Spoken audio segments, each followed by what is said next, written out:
All right, welcome to chapter 5.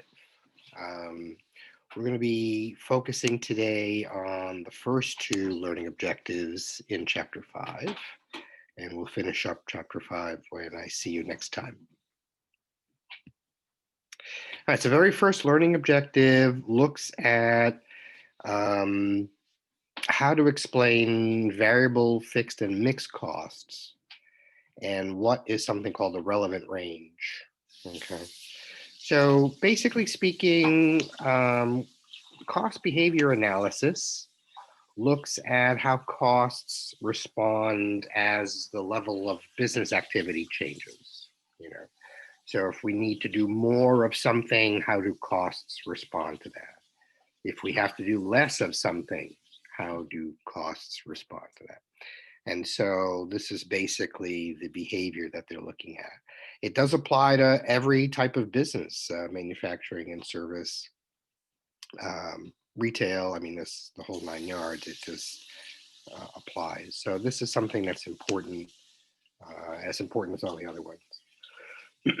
So cost behavior analysis looks at, again, changes in business activity. And of course, you have to know what those activity levels are in terms of how they are um, defined. And so it could be in just the sales of a company, the what what happens when we start selling more something.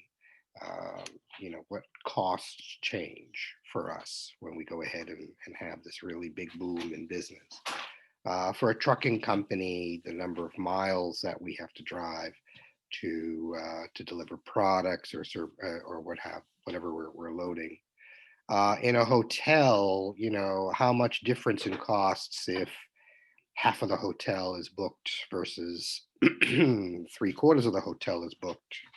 Um, what costs change at a hotel for that, or for a dance studio in terms of the number of dance classes that are being taught and so forth, because there's a lot of demand for dance classes, or just the opposite way. A lot of people aren't dancing anymore, so fewer and fewer dance classes are being held. So what are the costs that are involved there? Is there anything that's changed because the activity has changed? So this is really the focus of this part of the chapter. Um, Again, if there's a change in the level of activity or the volume activity, there's going to be change in costs. Okay, and so this is really what we are going to be focused on. Um, Costs, by the way, are classified into three categories: variable costs, fixed costs, and or mixed costs. So we're going to be looking and getting an understanding of each of those in this part of the chapter as well. So a variable cost, basically, they're the costs that change directly and proportionately with the level of activity level, the changes in activity level, rather. So for example here, if the activity level increases by 10%, then you would expect total variable costs will also increase by 10%. If activity level decreases by 25%, then your variable costs would also decrease by 25%. Okay. Um, Variable costs remain the same in terms of per unit of activity, and that's something we're going to have to look at, the idea of per unit of activity. So here's an example using this company, Damon Company, which manufactures tablets, okay? Tablet computers that contain a $10 camera. So the activity level is the number of tablets that are being produced. So as Damon manufactures each tablet, um, the cost of the cameras, will be $10 per tablet, right? So if they produce 2,000 tablets, the cost of the cameras are $20,000. But if they produce 10,000 cameras or tablets, they're going to need 100,000. They're going to be doing $100,000 of cameras. And so again, this is considered a variable cost per unit, right? Per unit, it's the same. It's $10 per unit. So $20,000 divided by $10, right? 2,000 units at $10 is 20,000. 10,000 units, that's the number of units is increased, but because the cost is the same, 10 per tablet, you're going to get that. So the actual total is different when you look at the totals, but the per unit is the same. And so when you look at variable costs and they say this is the costs remain the same per unit, this is what they're talking about. Each camera is $10 per unit. So whether you make 1 unit or 10 units, it's still $10 per unit. Doesn't change. And so here is an illustration of that in a table format. The per unit cost is the same, even when the actual number of units is different. Okay, so that's a look at the variable cost issue.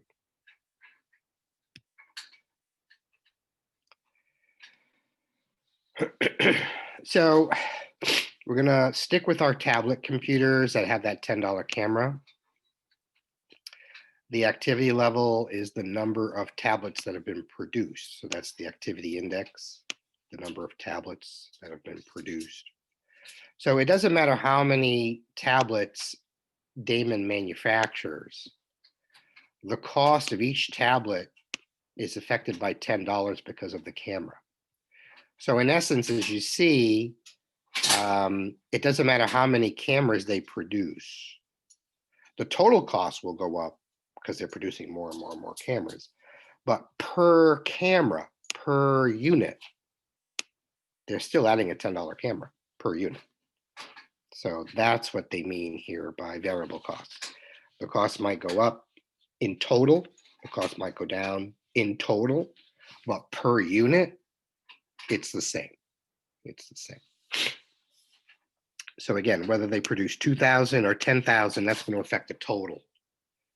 It won't affect the per unit costs. There's still a $10 camera in each of those units.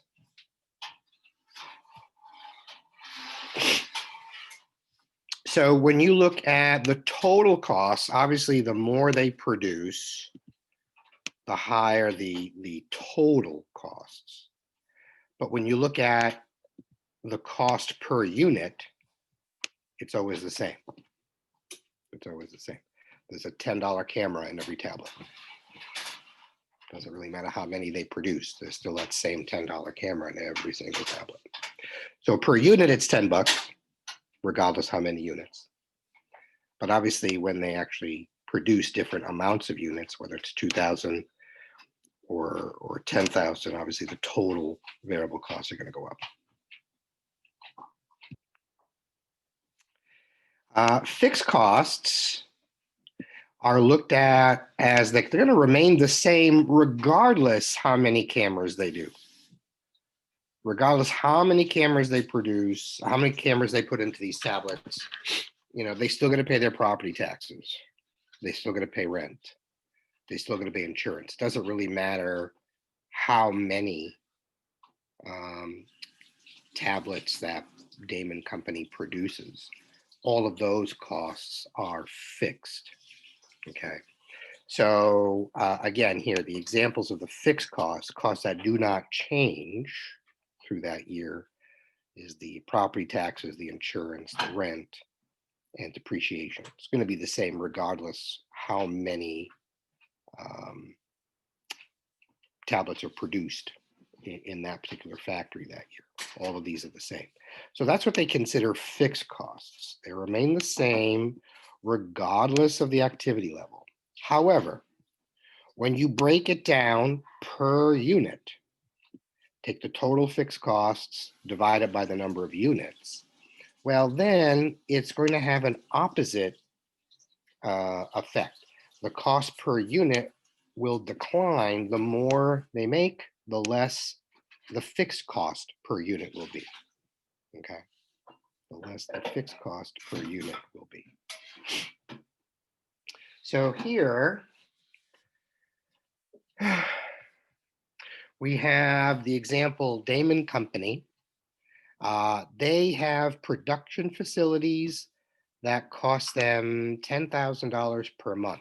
Okay, so this is not going to change, the $10,000 per month. Okay, that's the total fixed costs, in this case for rent, right? And so that's not gonna change regardless how many units they produce in that factory that month. Doesn't matter. Rent is 10 grand. Okay. However, if they produce a few units, so 2,000 units, they're still paying 10 grand. So each unit would basically add $5 per unit to cover the costs, these fixed costs. If they produced 10,000 tablets, well, they're still spending $10,000 on rent, right? Which means the cost for each tablet would be only $1. So this is the inverse relationship. The more they actually produce, the less and less the fixed cost per unit will be. And that's what it's explaining. So again, remember, it's going to cost them $10,000 a month for rent, regardless how many units they produce. If they produce 2,000 units, they still paid $10,000 for the month. So again, per tablet, they would allocate $5 per tablet in these fixed costs. If they produce 10,000 tablets, again, they are still paying $10,000 for rent, regardless. Then the cost would only be $1 per tablet. Okay, $10,000 of rent divided by 10,000 units produced that month, $1 each. So this is the inverse relationship. A fewer amount of tablets, higher fixed cost per unit. The more that productivity goes up, the less the fixed cost per unit.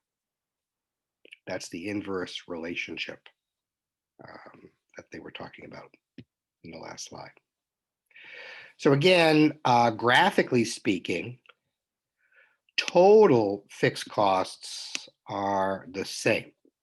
Doesn't matter how many units they produce, they're still, in this case, paying $10,000 for the month for rent. But if you look at it per unit, then you take that $10,000 and divide it by the number of units they produce that month, you're going to get a per unit cost that goes down as the amount of units goes up. That's what an inverse relationship is.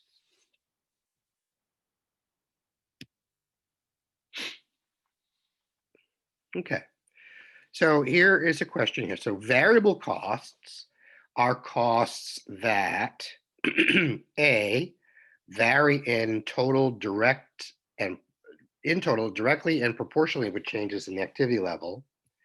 B, remain the same per unit at each activity level. C, none of the above. Or D, both A and B. What do you have to say?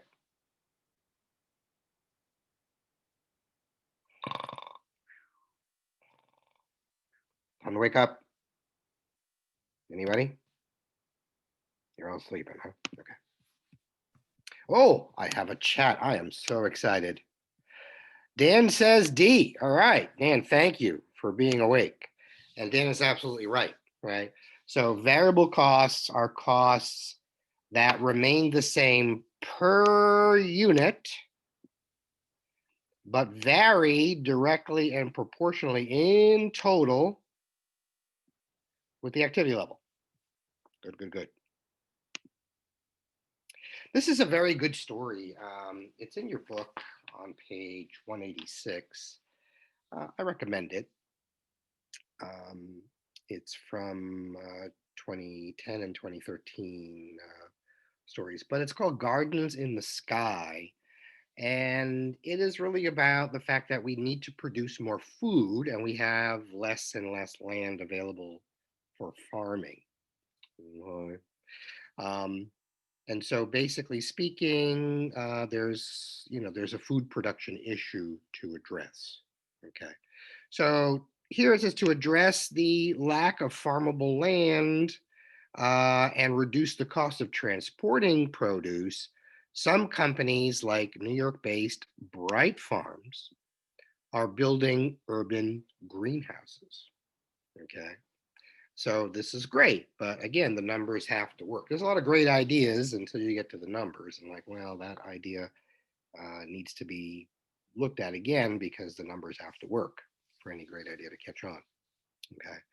So some variable costs would definitely be reduced. For example, the use of pesticides, herbicides, fuel costs, and water would go down.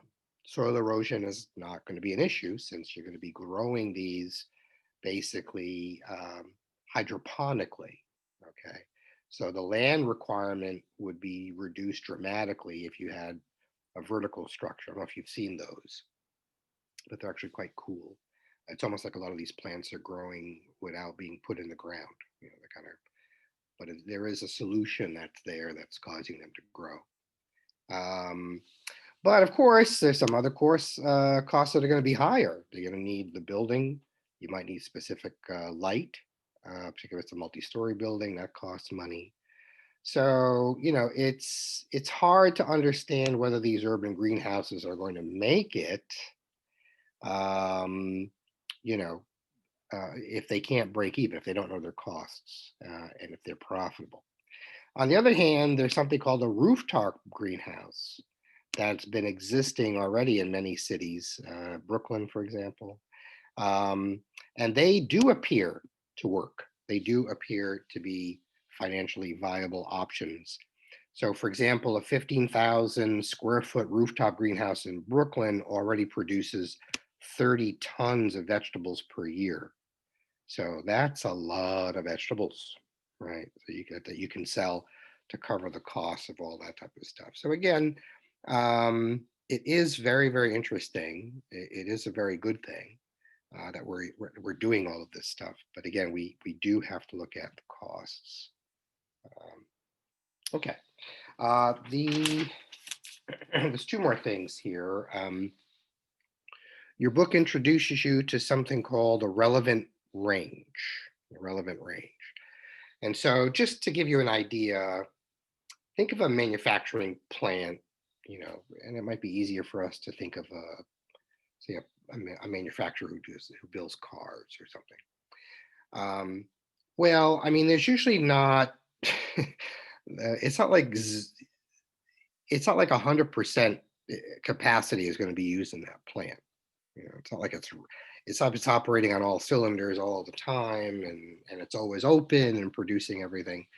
In essence, most manufacturing plants are running between 40 and 80% capacity.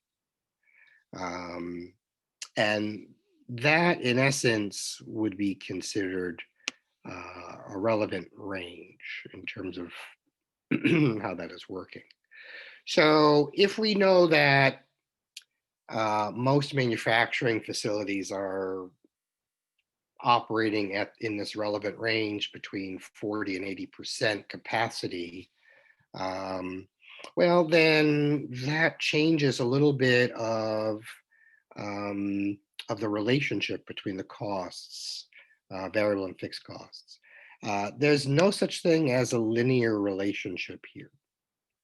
And so a linear is just like a straight line. You can kind of look at each in a straight line method. Actually, as the range changes, there's going to be different variable costs that are affecting. Fixed costs are going to be the same, but your variable costs are going to fluctuate with the amount of production that's happening. So a lower amount at a 40% capacity, a much higher amount at an 80% capacity. So this relationship is what we call curvilinear. And your book sort of introduces that. Okay.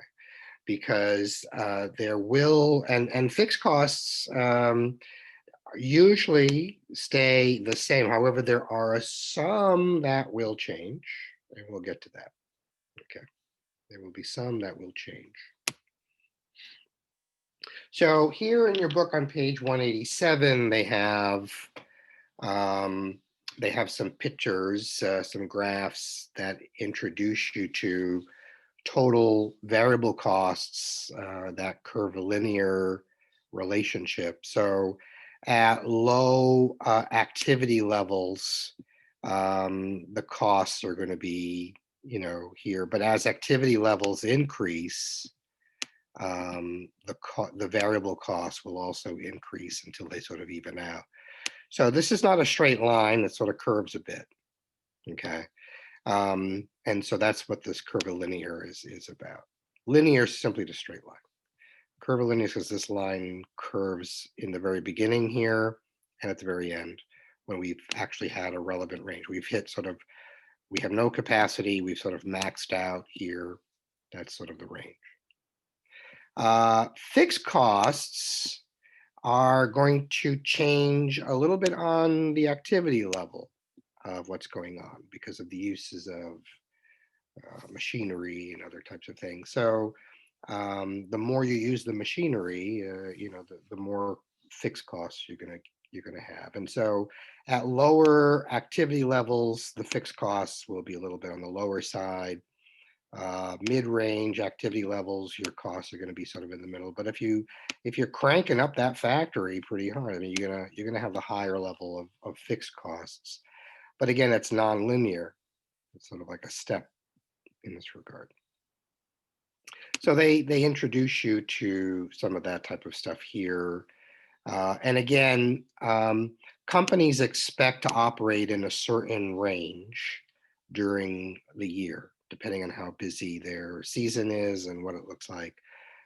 So the relevant range, again, most factories are running between 40 and 80% of its capacity most of the time.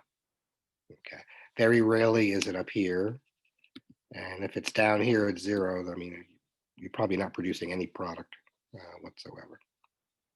And again, fixed costs are going to have that same relationship.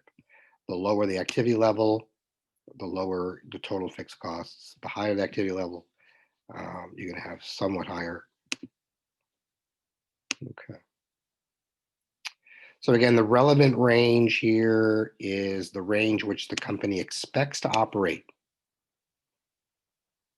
Okay. In this case, the use of its factories, for example. All right, and then we have something called mixed costs. So mixed costs have both features. They have a variable element and they have a fixed element to the cost. Okay. And so they change in total, but not proportionately with the amount of activity.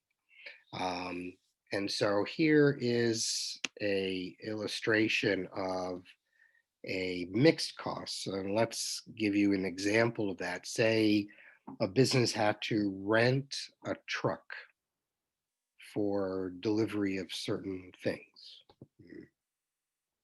Well, renting a truck usually has two elements to. There's usually a fixed element, so the actual fee to rent the truck is the fixed element, and then they have a variable element, the amount of the per mile rate to use that particular truck. So there's fixed costs involved here and a variable cost element involved here.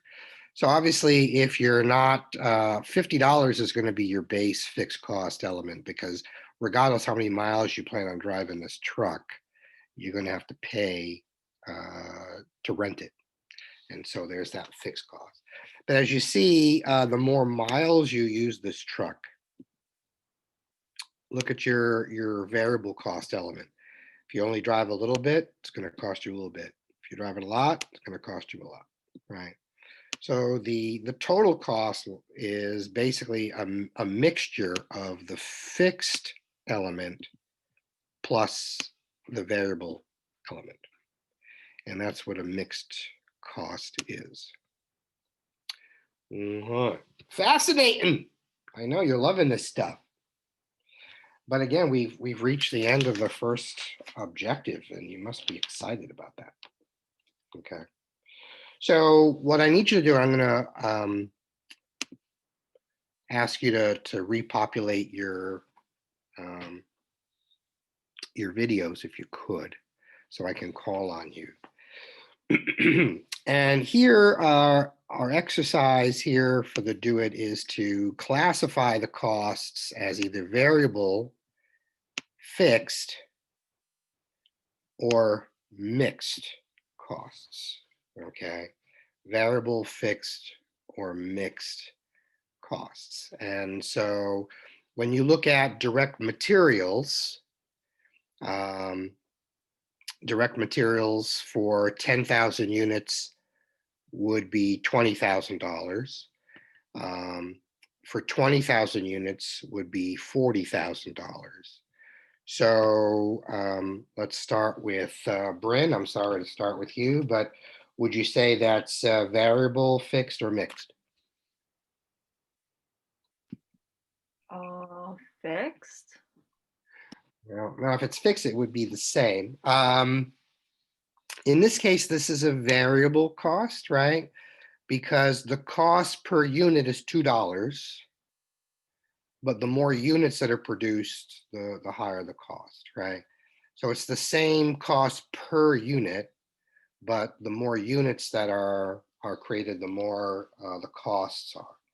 So direct material costs here are variable costs. That's the definition would be variable. Okay. All right. Blaine, number 2.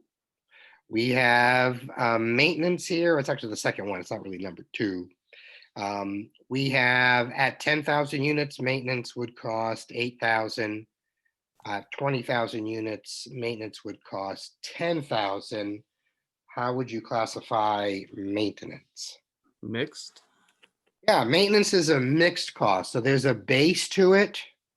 Looks like it's gonna cost them $8,000, but if they do a little bit, if they do more, it's gonna cost them a little bit more. So here there's a relationship for direct materials. There's a doubling of units and there's a doubling of costs.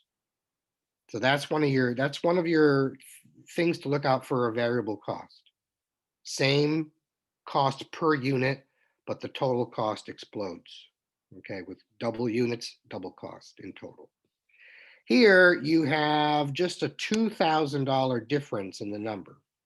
So here there's some level of fixed and variable.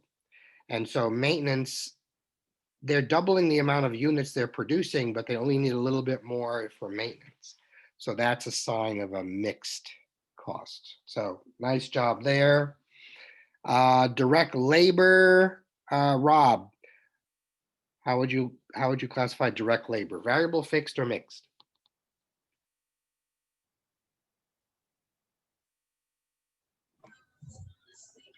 Is it mixed? Is it mixed? Well, Yes. it would not be mixed. In this case, it's for 10,000 units, Must be variable. it would cost them 17,000. When they double the amount of units, they just simply double the amount of labor costs that they have. So this is what a variable cost is, the same amount per unit, but now it's twice as much because they have twice as many units.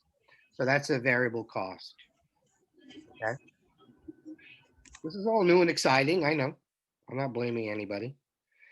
David, how you feel? Sorry. I'm on my phone right now. My laptop died. Oh, okay. Yeah. Are you too busy to talk because you're on your phone, or no? I'm just joking. So I can't talk right now. I'm on the phone. No, I mean like I'm on Yeah, Zoom on my phone. I know.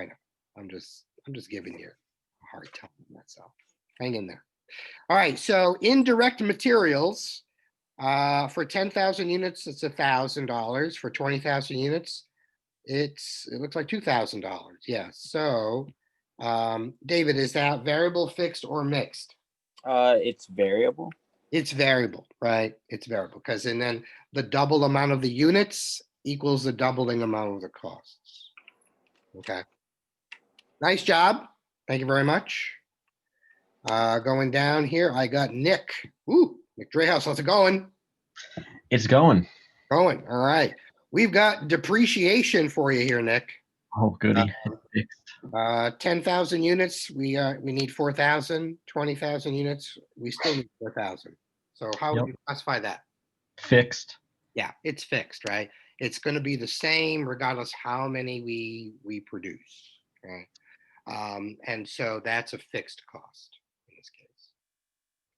Good, good, good. Thank you, thank you, thank you. Katerina, how you doing? Good, how are you? Oh yeah, living the COVID life. Utilities are here. We have $3,000 worth of it with 10,000 units. We have 20,000 units here and we need it to go up to 5,000. So how would you classify utilities here? Mixed. Yeah, it's a mixed, right? Because it sounds like there's a base plus there's a little extra to it. Right? It's not exactly doubled like it was for this, so it's not a variable cost. It's not the same, so it's not a fixed cost. So mixed would be your best shot. Thank you. Very, very good on that one. And Brandy, you got some rent. What does it look like to you? Fixed cost. Yeah, that's fixed because it doesn't really matter in this case whether we are producing 10,000 units or 20,000 units, right? We're still paying $6,000 in rent. And so that's a fixed cost. So nice job on that. So that's the first part of this chapter that you're going to be getting some work on. Okay, and I'll stop the recording here.